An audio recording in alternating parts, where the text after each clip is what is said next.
দুপুরের খাওয়া দাওয়া শেষ করে বাবার বাড়ি যাব 24 ঘন্টার জন্য।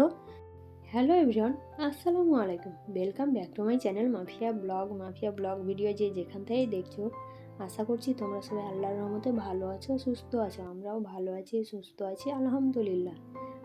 আজকের ভিডিওটা দুপুর থেকে শুরু করেছি। এই যে দুপুরের খাওয়া দাওয়া করেই কিন্তু আমরা বেরিয়ে পড়বো, বাবার বাড়ি যাব। আর আজকে যাব দুপুরে, কালকে দুপুর হতে হতে আবার ভাড়া বাড়ি ফিরে আসবো। তার জন্যই বললাম 24 ঘন্টার জন্য বাবার বাড়ি যাব।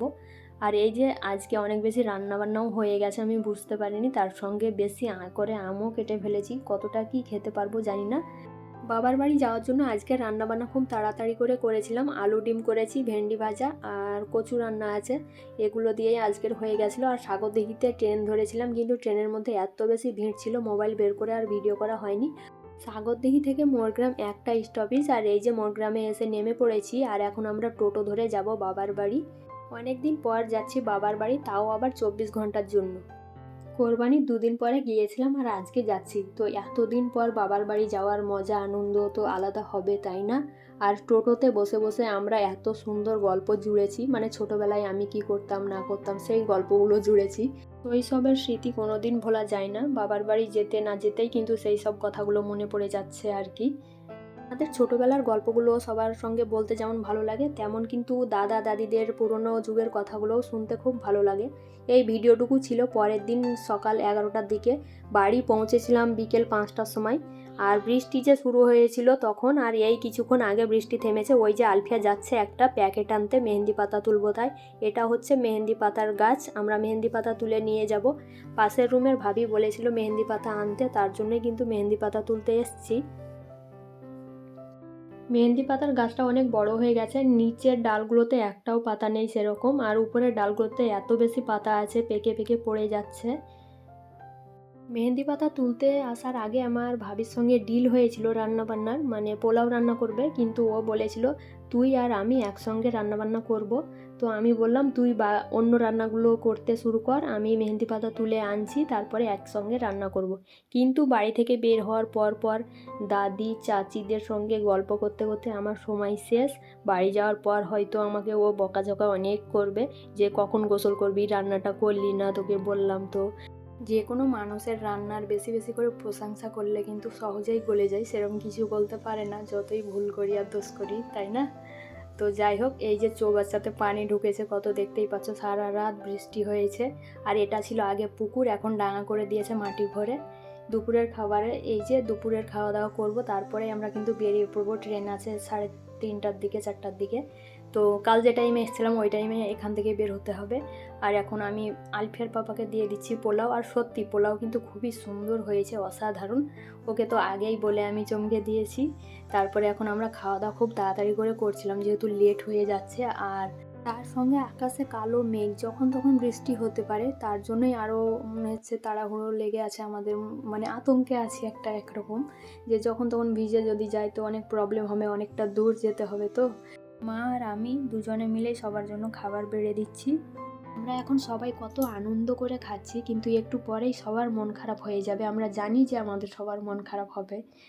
বিদায় নামক শব্দটা সব থেকে কষ্টের শব্দ, তাই না? কেন বলছি বলো তো, যখন বাড়ি থেকে বের হব তখন সবার মন খারাপ হয়ে যাবে। তারপরে যখন গাড়িতে চাপবো, আমার মা আব্বা এমনভাবে আমার দিকে তাকিয়ে থাকে, মনে হয় যেন যে তাদের মেয়েটাকে সুন্দর করে নিজের কাছে রেখে দেবে যত্ন করে।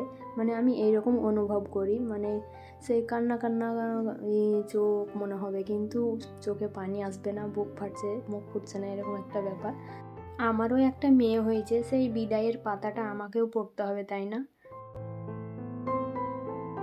বাড়ি থেকে আসার ওই দিকটার ভিডিও আর করিনি, ভালো লাগছিল না। আর এই যে এখন আমরা স্টেশনে চলে এসেছি, আলফিয়ার বাবার আলফিয়া গেল টিকিট আনতে। আর ওই যে ট্রেনটা এলো না, ওই ট্রেনে আমরা কালকে নেমেছিলাম, নিয়ে বাবার বাড়ি গেছিলাম। এই যে মালগাড়ি ঢুকছে, এই লাইনেই আমাদের সাগরদিঘি যাওয়ার ট্রেন ঢুকবে, তবে কিছুক্ষণ সময় এখনও বাকি আছে, সময় হয়নি। আমরা টাইম জানতাম না, তাই আগেই চলে এসেছি। যেহেতু প্রথমবার এই স্টেশনে, মানে মোরগ্রামে নেমেছি, মোরগ্রামের উপর দিয়ে তো শ্বশুরবাড়ি যাই, তবে নামিনি কোনো দিন। আর বাবার বাড়ি ট্রেনে কোনো দিন যাইনি, বাইকেই গেছি যখনই গেছি। তো সাগরদিঘিতে নামার পরে এই যে জুতোর দোকানে ডাইরেক্ট চলে এসেছি। মানে জুতোতে আমার আঠা দিয়ে আগে থেকেই ছিল, কিন্তু এখন ছেড়ে যাচ্ছে, মানে বৃষ্টি হয়েছিল কালকে, ভিজে ভিজে উঠে যাচ্ছে এখন।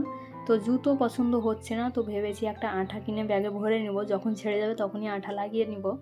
আরও একটি দোকানে চলে এসেছি আমরা, আর এই দোকানটায় সংসারের যাবতীয় জিনিস পাওয়া যায়।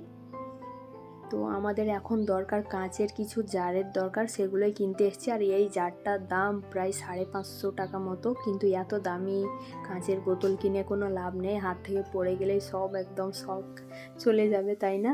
তো এর থেকে কম দামের জিনিসগুলো কিনবো, যাতে ভেঙে গেলেও অতটা কষ্ট হবে না। যে কোনো জিনিস ভাঙলে আমাদের প্রচুর কষ্ট হয়, তবে বেশি দামের জিনিস ভাঙলে বেশি কষ্ট হবে, তাই না? তো যাই হোক, আরও সব কিছু দেখছিলাম, যেগুলো দরকার সেগুলো আমাদের কিনা হয়ে গেছে, বাড়িতে গিয়ে তোমাদেরকে দেখাবো। তবে প্রত্যেকটা ভিডিওতে যে কমন কথাগুলো বলে থাকি, আজকেও সেটা বলছি। আজকের ভিডিওটার কোনো অংশ যদি তোমাদের ভালো লেগে থাকে তো প্লিজ একটা লাইক, শেয়ার, কমেন্ট করে দিও। আর যদি তোমরা আমার চ্যানেলে নতুন হয়ে থাকো, আমার চ্যানেলটিকে সাবস্ক্রাইব করে নিয়ে পাশের বেল বাটনটি অল করে দিও, যাতে ভিডিও ছাড়ার সঙ্গে সঙ্গে তোমাদের কাছে গিয়ে আগে পৌঁছবে। আর তোমরা যদি চাও তোমাদের ফ্রেন্ড এবং ফ্যামিলির মাঝে আমার ভিডিও শেয়ার করে দিতে পারো। একটা ভিডিও রেডি করতে 2 থেকে 3 দিন সময় লাগে আমার, তবে এই ভিডিওটা রেডি করতে এত সময় লেগে যাবে ভাবতে পারিনি আমি নিজেও। এই ভিডিওটা এডিট করার পরে যখন অর্ধেকটা ভয়েস দেওয়া হয়েছিল, তখনই ঠিক আমি অসুস্থ হয়ে পড়েছিলাম, মানে জ্বর, সর্দি, ঠান্ডা প্রচুর লেগেছিল, আর ভয়েস দিতে পারছিলাম না। তারপরে এই যে এখন কোনো রকম ঠিক হয়েছি, জ্বর ছেড়েছে, তারপরে কাশিও বন্ধ হয়েছে, তবে ওই যে গলা মাঝে মাঝে বসে যাচ্ছে, মনে হচ্ছে গলায় কি যেন আটকে আছে, এইটা যায়নি এখনও। তো আস্তে আস্তে ঠিক হবে অবশ্যই, ওষুধ চলছে এখন। অসুস্থ ছিলাম তখনই কিন্তু মেয়ের পরীক্ষা চলছিল, মানে দুটো বিষয় হয়েছিল পরীক্ষা, তখন অসুস্থ হয়ে পড়েছিলাম। এখন পরীক্ষাও শেষ, সুস্থও হয়েছি। তবে আজকের মতো এখান থেকে বিদায় নিচ্ছি। ভালো থেকো, সুস্থ থেকো, আসসালামু আলাইকুম।